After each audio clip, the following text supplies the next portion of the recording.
દર 100માંથી 90 લોકો સ્ટોક માર્કેટમાં હારી જાય છે, પણ એક એવો માણસ હતો જેણે આખા ભારતના સ્ટોક માર્કેટને પોતાના ઇશારાથી નચાવી દીધો.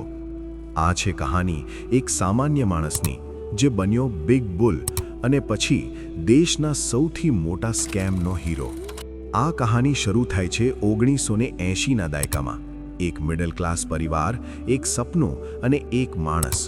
તે માણસનું નામ હતું હર્ષદ મહેતા.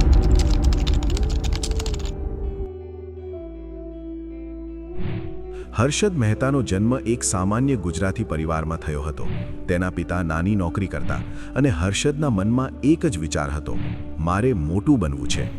શરૂઆતમાં તેણે નાના કામ કર્યા, ઇન્સ્યોરન્સ સેલ્સ, જોબ, સ્ટ્રગલ, પણ તેની નજર હતી સ્ટોક માર્કેટ પર. 1980ના સમયમાં સ્ટોક માર્કેટ આજ જેવો ડિજિટલ નહોતો. બધું મેન્યુઅલ હતું, paperwork, calls, brokers, chaos. Harshad મહેતાએ બ્રોકર તરીકે કામ શરૂ કર્યું અને ત્યાંથી તેણે એક મોટી વસ્તુ શીખી કે માર્કેટ લોજિકથી નહીં, સાયકોલોજીથી ચાલે છે. फायदा दिखता है ना, इन सब में रिस्क भी उतना ही होता है. अब मेरी तरह रिस्क से इश्क है तो कूद पड़ो, या तो डूबोगे या तो उड़ोगे. તે સ્લોલી ક્લાયન્ટ્સ બનાવતો ગયો અને પછી તેણે એક બોલ્ડ મૂવ લીધો. હર્ષદ મહેતાએ માર્કેટમાં મેસિવ બાઇંગ શરૂ કરી. તે ખાસ સ્ટોક્સ પસંદ કરતો, એસીસી, સ્ટેરલાઇટ, વિડીયોકોન. તે એટલા મોટા સ્કેલ પર શેર્સ ખરીદતો કે સ્ટોક પ્રાઇસ આકાશે પહોંચતો. એસીસીનો શેર 200 રૂપિયાથી 9000 રૂપિયા સુધી ગયો. લોકો શોક્ડ હતા. મીડિયાએ તેને નામ આપ્યું ધ બિગ બુલ. લોકો તેને ફોલો કરવા લાગ્યા. હર્ષદ જે સ્ટોક ખરીદે એ જ ખરીદો. માર્કેટમાં એક મેડનેસ શરૂ થઈ ગઈ. પણ પ્રશ્ન એ હતો, આટલા બધા પૈસા આવતા ક્યાંથી હતા? અહીંથી શરૂ થાય છે અસલી રમત.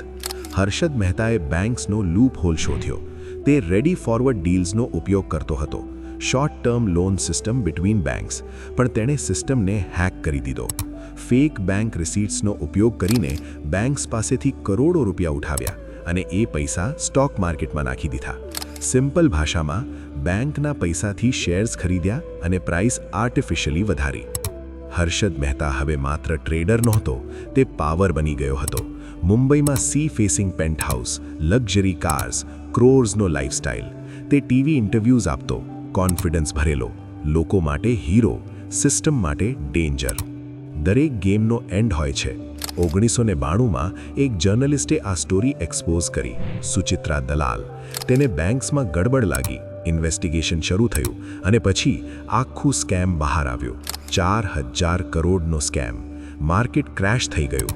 લાખો લોકોના પૈસા ડૂબી ગયા. હીરો હવે વિલન બની ગયો. હર્ષદ મહેતાને અરેસ્ટ કરવામાં આવ્યો. Cases, court, investigation.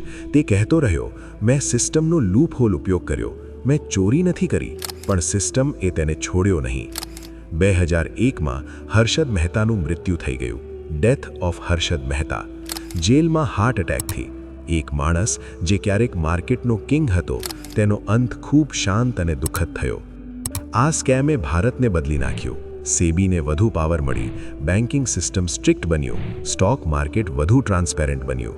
પણ સૌથી મોટો લેસન, માર્કેટમાં ઇઝી મની નથી. Grid is equal to destruction. Harshad Mehta એક જીનિયસ કે એક ફ્રોડ?